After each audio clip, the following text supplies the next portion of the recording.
कृष्णाय वासुदेवाय हरे परमात्मने प्रणतः क्लेशनाशाय गोविंदाय नमो नमः। ओम श्री गणेशाय नमः। श्री सीताराम नमः। श्री राधे श्याम नमः। उमापति महादेव की जय। श्री गुरुवे नमः। श्री हनुमते आगराजिए। सब संतन की जय, सब भक्तन की जय। जय जय सीताराम, जय जय राधे श्याम। श्री हरिवंश, श्री हरिवंश, श्री हरिवंश। श्लोक संख्या नंबर 10 को एक बार रिपीट करते हुए आज ये जब हम कर लेंगे ना 10 और 11वां और 11वां श्लोक 12वां श्लोक तक जब हम कर लेंगे, फिर उसके बाद कल हम एक बारी यहाँ तक हल्की सी शॉर्ट समरी और रिवीजन कर लेंगे। श्लोक संख्या नंबर 10, अध्याय 6। भगवान जी कह रहे हैं, मन और इंद्रियों सहित शरीर को वश में रखने वाले आशा रहित और संग्रह रहित योगी अकेला ही एकांत स्थान में स्थित होकर आत्मा को निरंतर परमात्मा में लगाए। जब हमारे पास बहुत सारा सामान होता है तो हर वक्त हमको इस बात की चिंता रहती है कि वो सामान हमसे कोई ले ना जाए, है ना। तभी आप देखो जो ये योगी वगैरह होते हैं या ये जो सन्यासी होते हैं, एक छोटी सी कमंडल पोटली सी होती है उनके दो कपड़ों वाली, और उसको लेके जहां मर्जी निकल पड़ते हैं, निश्चिंत जगह पर बैठकर मेडिटेशन करते हैं, क्योंकि उनके पास कुछ संग्रह किया हुआ सामान ही नहीं है। यहाँ भगवान जी कह रहे हैं कि जब अपना सामान कोई और लेने की कोशिश करता है तो आपकी इंद्रिय और मन विचलित हो सकता है। तो मन और शरीर और इंद्रियों को वश में रखने वाला, आशा रहित जिसको किसी से कोई उम्मीद ना हो, संग्रह रहित जिसने कोई संग्रह या जोड़ा ही ना हो, जिसको खोने का कोई डर ही ना हो, ऐसा योगी अकेला ही एकांत स्थान में स्थित होकर आत्मा को निरंतर परमात्मा में लगाए। अब भगवान जी हमको अलग अलग ढंग बता रहे हैं कि किस तरीके से हमको अपना मन परमात्मा की तरफ एकाग्रचित करना चाहिए। अलग अलग तरीके से वो बता रहे हैं। पहले वो बोल रहे हैं कि हमको हर सिचुएशन में संभाव रहना चाहिए, किसी भी चीज से अपने आप को विचलित नहीं होने देना चाहिए। हर चीज को, सोना हो मिट्टी हो कुछ भी हो, उसको एक भाव से देखना चाहिए। भगवान जी कह रहे हैं, चाहे वो धर्मात्मा हो चाहे वो पापी हो, नजर हमारी नहीं बदलनी चाहिए क्योंकि उसमें परमात्मा बैठे हैं। सर्दी गर्मी हो दुख सुख हो तो भी हमको संभाव रहना चाहिए।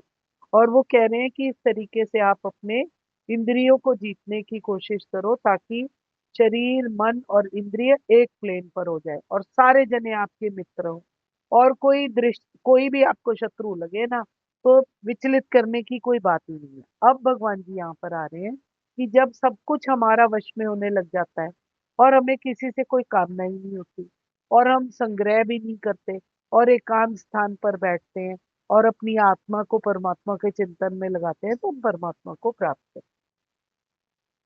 अब वो आगे भगवान जी क्या बोलते हैं, कहाँ पर बैठना चाहिए। चलो ठीक है जी, हम अभी ध्यान करने लगे हैं। हमने भगवान जी ने बोला चलो ध्यान करो, मन इंद्रियों और शरीर को वश में करना शुरू कर दो, आशा रहित होकर आत्मा को निरंतर परमात्मा के चिंतन में लगाओ। अब कोई पूछेगा, अर्जुन के बगैर पूछे भगवान जी आंसर दे रहे हैं कि अगला क्वेश्चन उसका होता, अच्छा तो फिर मैं बैठूं कहाँ, कैसे करूं चिंतन, कहाँ लगाऊं, कहाँ जाऊं। उससे पहले ही भगवान जी उसको बोल रहे हैं, शुद्ध भूमि में जिसके ऊपर क्रमशः कुशा मृगछाला और वस्त्र बिछे हैं, जो ना बहुत ऊंचा है ना बहुत नीचा, ऐसे अपने आसन को स्थिर स्थापन करके। कहाँ पर बैठकर भगवान जी का ध्यान करना चाहिए वो पूछ रहे हैं। योगी को चाहिए कि अपना, अब भगवान जी ने यहाँ तक बोला कि योगी को चाहिए कि अपना मन शरीर आत्मा हर क्षण परमात्मा को अर्पित कर दे, उनमें लगा दे, एकांत स्थान में रहे और बड़ी सावधानी से अपने मन को वश में करे, है ना। आकांक्षा और संग्रह भाव से अपने माइंड को मुक्त करना उसके लिए जरूरी है, अदरवाइज वो परमात्मा की अनुभूति नहीं कर सकेगा। भक्ति जो है वो अनुभूति पर डिपेंडेंट है, इसलिए दिव्य प्रेमा भक्ति में हर समय प्रवृत्त रहना चाहिए। योगी को हर ध्यान कृष्ण पर फोकस करना चाहिए। एकाग्रचित रहकर परमात्मा का हर समय चिंतन करना चाहिए। चाहे अनुकूल स्थिति हो, चाहे प्रतिकूल स्थिति हो, कोई भी सिचुएशन हो, योगी जो है या व्यक्ति जो भी है, उसको आसक्ति से अपना माइंड हटाकर परमात्मा से संबंधित हर चीज पर अपना ध्यान लगाना चाहिए। तभी वो वैरागी बन सकता है। ठीक है, अब ये हमारा क्लियर हो गया। अब वो बोल रहे हैं जो समझदार व्यक्ति है वो एकांत स्थान को प्रेफर करता है, क्योंकि ध्यान केवल एकांत स्थान पर हो रहा है। दूध वाला आवाजें लगा रहा है, घंटी बजा रहा है, कोई सब्जी वाला आ गया, या कोई आपको बोल रहा है खाना दे दो या ये कर दो, आपका ध्यान उस स्टेज में नहीं लग सकता। अपनी आत्मा को परमात्मा में एक करना हो तो उसके लिए हमको ध्यान के लिए एक अच्छा स्थान चाहिए। उसके लिए क्या करे? जो समझदार व्यक्ति है वो एकांत को प्रेफर करता है। अपना पूरा ध्यान वो श्री कृष्ण की ओर आकर्षित करना चाहता है, यही उसका लक्ष्य है। तो उसका ध्यान कैसे लगे? इस श्लोक में यहाँ पर भगवान जी बता रहे हैं कि कोई साफ सुथरी जगह ढूंढो जमीन की, उस पर पहले घास, वस्त्र, मृगशाला से बना हुआ आसन बिछाना चाहिए।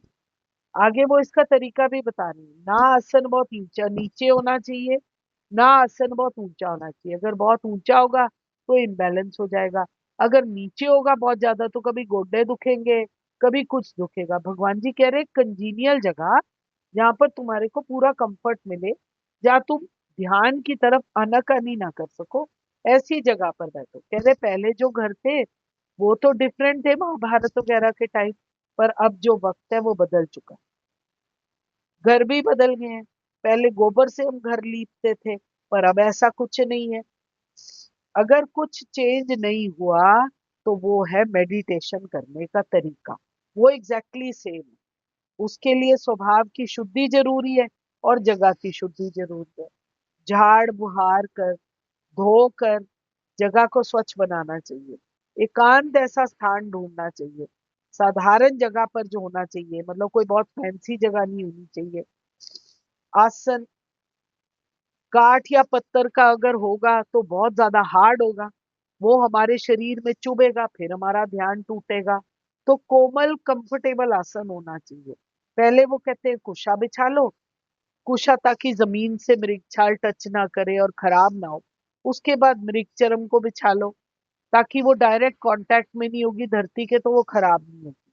कुशा वो कांटेक्ट को ब्रेक करेगा। पहले कुशा, उसके ऊपर मृगचरम, फिर उसके ऊपर कोई मखमली सॉफ्ट कपड़ा, ताकि आप कंफर्टेबल रह सकें। योग अभ्यास के लिए योगी केवल एकांत स्थान पर ही एग्जिस्ट करना चाहिए।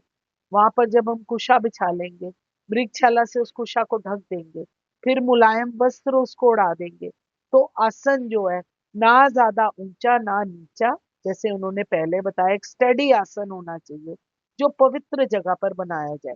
तभी पुराने जमाने के अंदर कभी गंगा किनारे, कभी किसी किनारे पर पाठ पूजा करते थे।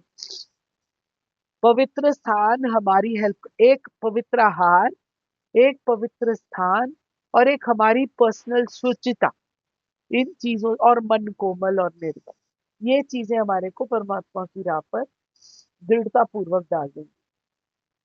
दृढ़ता पूर्वक भगवान जी कह रहे हैं स्थान को ग्रहण कर कर, मन, इंद्रिय और कर्म को नियंत्रित कर कर, अपने मन को एक ही जगह पर स्थिर करके, ये आगे वो बताएंगे, हृदय की शुद्धि के लिए योग अभ्यास की प्रैक्टिस करनी चाहिए। क्या टाइम हुआ? 40। एक श्लोक और छोटा सा कर लेते हैं, फिर कल इसको डिटेल में कर लेते हैं। उस आसन पर बैठकर चित्त और इंद्रियों की क्रियाओं को वश में रखते हुए मन को एकाग्र करके अंतःकरण की शुद्धि के लिए योग अभ्यास करें। साफ जमीन पर कंफर्टेबल में समतल आसान आसन पर जब हम बैठ जाते हैं तो ध्यान करना इजीली पॉसिबल है। ध्यान ईश्वर का हो या कोई अपने हृदय के इरादे का हो, बात यह है कि डिस्टरबेंस ही है जो उस ध्यान को तोड़ सकती है। तो हमें डिस्टरबेंस से अपने आप को दूर रखना है, बाहरी शोर से अपने आप को बचाना है, और अंदर उसको कट करने के बाद, अपने बाहर के शोर को कट करने के बाद अंदर की ओर अपनी जर्नी को बढ़ाना। श्री कृष्ण कहते हैं कि चित्त को कंट्रोल करके, मन को काबू करके, इंद्रियों की दौड़ पर नियंत्रण लगाया जा सकता है। एकाग्रचित होकर अगर हम ये सब कार्य करते हैं, एक बिंदु पर अपनी दृष्टि को स्थिर करते हैं, मन की दृष्टि को, तो हमारा अंतःकरण साफ होता है और हम परमात्मा प्राप्ति कर सकते हैं। सियावर राम जय जय राम, मेरे प्रभु राम जय जय राम। कृष्णाय वासुदेवाय, हरे परमात्मने, प्रणतः क्लेशनाशाय, गोविंदाय नमो नमः। ओम श्री गणेशाय नमः। श्री सीताराम। जय जय सीताराम, जय जय राधेश। श्री हरिवंश, श्री हरिवंश, श्री हरिवंश।